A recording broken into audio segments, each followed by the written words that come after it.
एक गांव में एक पुरानी हवेली बहुत समय से बंद पड़ी थी।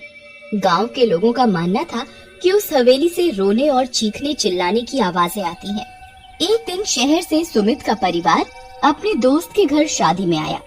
उन्होंने शादी में बहुत मजा किया। सुमित के बच्चों ने गांव की शादी पहली बार देखी थी। शादी खत्म होने के बाद मुरली उसे थोड़े दिन और रुकने के लिए बोलता है।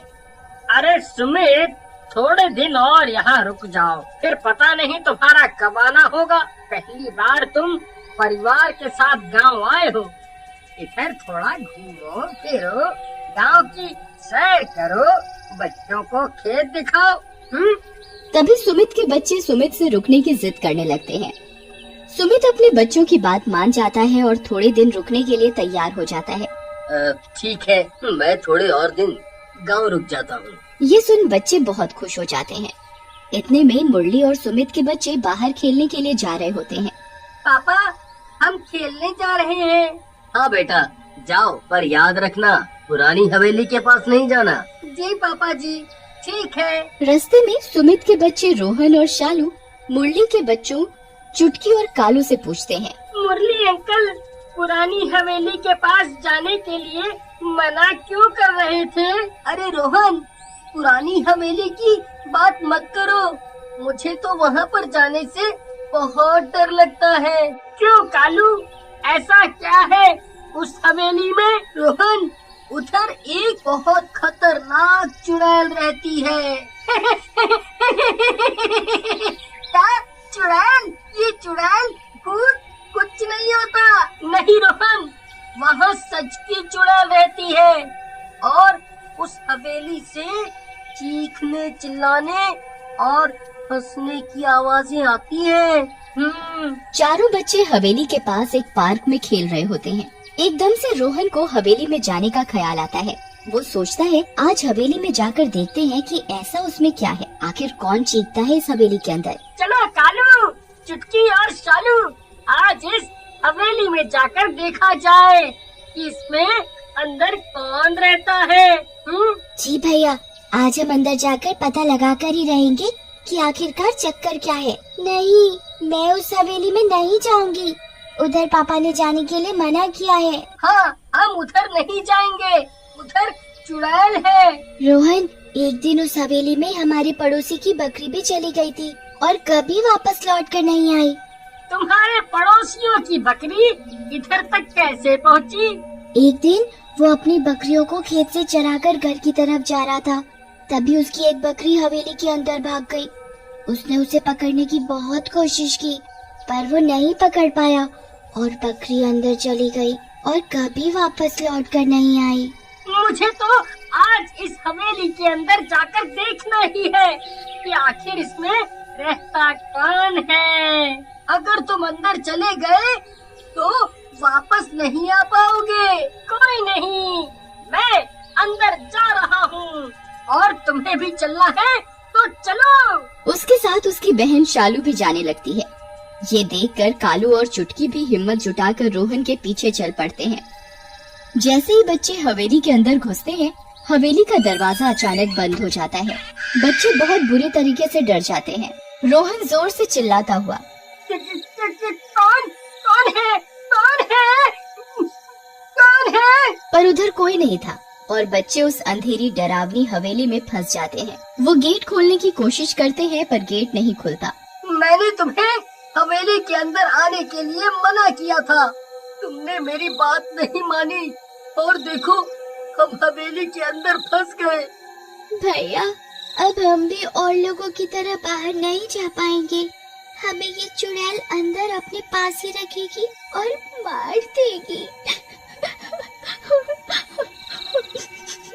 तभी हवेली में अचानक जोर से हंसने की आवाज आती है। बच्चे बहुत घबरा जाते हैं और रोने लगते हैं कि अब हम बाहर कैसे जाएंगे, हम तो अंदर फंस गए। तभी बच्चों को एक बूढ़ी औरत दिखती है। वो बहुत डरावनी सी दिख रही होती है। कौन आया है आज मेरी अम्मा, हम इधर फंस गए हैं, हमें बाहर जाना है। चुड़ैल जोर जोर से हंसने लगती है। अब तो तुम बाहर नहीं जा सकते, जो एक बार इस हवेली में आ गया वो बाहर नहीं जा पाता, वो इधर का होकर ही रह जाता है।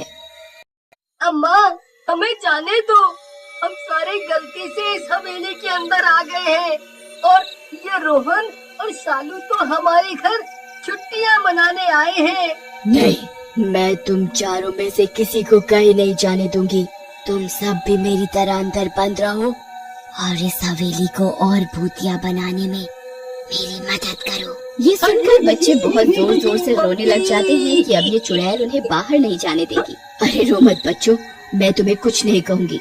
इतने में ही चुड़ैल का बेटा गोलू हवेली में हवा में घूम रहा होता है। अरे भैया देखो, ये हवा में कौन बच्चा घूम रहा है। ये देख शालू, चुटकी, रोहन और कालू के पीछे छुपकर खड़ी हो जाती है। ये हवेली में कौन आया है माँ?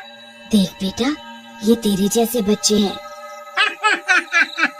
माँ, इन्हें बाहर मत जाने देना, मैं इनके साथ खेलूंगा। ठीक है बेटा। सारे बच्चे ये सुनकर बहुत जोर जोर से रोने लगते हैं। अरे रो क्यों रहे हो बच्चों, मैं तुम्हें कोई नुकसान नहीं पहुंचाऊंगी। नहीं, तुम हमें मार दोगी, हमसे दूर रहो। तुम हमें बाहर भी जाने नहीं दे रही। नहीं नहीं, मैं तुम्हें नहीं मारूंगी। मैं भी यहाँ फंस गई हूँ और मुझे भी कोई मुक्ति नहीं दिला पाया, इसलिए मैं इस हवेली में भटकती रहती हूँ। तुम कैसे मरी? मैं तुम्हें सब बताऊंगी, तुम रोना बंद करो। बच्चे शांत हो जाते हैं। चुड़ैल अपनी कहानी बताती है। मैं और मेरा बेटा गोलू गांव में बड़े आराम से रहा करते थे। हमारे पास धन दौलत की कोई कमी नहीं। मेरा बेटा बहुत अच्छा था, वो मुझसे बहुत प्यार करता था। मेरा एक देवर भी था, वो बहुत खड़ूस था। उसकी हर वक्त निगाह हमारी धन दौलत पर ही होती थी। एक दिन मेरे देवर ने मुझसे झूठ बोला कि कुछ बदमाश मेरे गोलू को पकड़कर पुरानी हवेली की तरफ ले जा रहे हैं। मैं बहुत डर गई। मैं अपने देवर के साथ उस पुरानी हवेली की तरफ चल दी। मैंने यहाँ आकर देखा कि मेरे गोलू को हवेली में कुर्सी पर बिठाकर चारों तरफ से रस्सियों से बांध रखा है। तभी मुझे समझ में आ गया कि मेरे बेटे को मेरे देवर ने ही बांध रखा है और मुझे यहाँ धोखे से बुलाया है। मैंने अपने देवर से पूछा, तुमने मुझे यहाँ क्यों बुलाया है और मेरे बेटे को ऐसे क्यों बांध रखा है? मैं आज तेरे बेटे को मार डालूंगा अगर तूने अपनी सारी दौलत मेरे नाम नहीं की तो। मैं बहुत डर गई। मैंने अपने बेटे की खातिर अपनी सारी जायदाद अपने देवर के नाम कर दी। मेरी सारी दौलत मेरे देवर के नाम करने के बाद उसने मेरे बेटे को मेरी आंखों के आगे मार दिया। उसको मारने के साथ ही उसने मुझे भी मार दिया। तभी से मैं इस हवेली में भटक रही हूँ। मेरी और मेरे बेटे की आत्मा को शांति नहीं मिल पाई है। बच्चों को ये बात सुनकर बहुत बुरा लगा। बूढ़ी अम्मा, आप परेशान ना हो, हम आपकी आत्मा को शांति दिलवाएंगे। तुम कैसे मुझे शांति दिलवा पाओगे? कोई नहीं दिलवा पाया, तुम तो खुद अंदर बंद हो गए हो। अम्मा, आप हमें हमारे घर जाने दो, हम घर पर सारी बात बताएंगे और गांव के पुजारी से इस हवेली की पूजा करवाएंगे और आपकी आत्मा को शांति दिलवाएंगे। चुड़ैल साफ मना कर देती है और उन्हें बाहर जाने की इजाजत नहीं देती। बच्चे जिद करने लगते हैं और चुड़ैल को विश्वास दिलवाते हैं कि वो घर जाकर सारी बात सच सच बताएंगे और उनकी आत्मा को शांति दिलवा कर रहेंगे। ये सुनकर चुड़ैल मान जाती है और दरवाजा खोल देती है। बच्चे घर जाते हैं और सारी घटना सच सच अपने पिता मुरली को बताते हैं। मुरली सारी बात सुनकर बहुत हैरान हो जाता है। तुम्हें मैंने मना किया था ना उधर जाने के लिए, तुम उधर क्यों गए? अंकल, मैं इन्हें जिद करके ले गया था। मुझे लगा ये भूत चुड़ैल कुछ नहीं होता। पापा, मैंने रोहन को बहुत मना किया था पर रोहन माना नहीं और हवेली के अंदर चला गया। उसे बचाने के लिए मुझे और चुटकी को भी अंदर जाना पड़ा। अंकल, ये सारी मेरी गलती है, मेरे चक्कर में ही ये सब हुआ। मैं और शालू जिद कर रहे थे अंदर जाने की। जी अंकल, हमें माफ कर दो। मुरली पहले तो बहुत गुस्सा होता है, फिर वो बच्चों की बात मानकर गांव में पुजारी के पास जाता है और उसे सारी बात बताता है। साथ ही वो उसे हवेली की पूजा और चुड़ैल की आत्मा की शांति की पूजा करने को भी बोलता है। पुजारी मुरली की बात मान जाता है और अगले दिन ही मुरली, सुमित और उसका परिवार हवेली की पूजा करते हैं। चुड़ैल और उसके बेटे की आत्मा को शांति मिल जाती है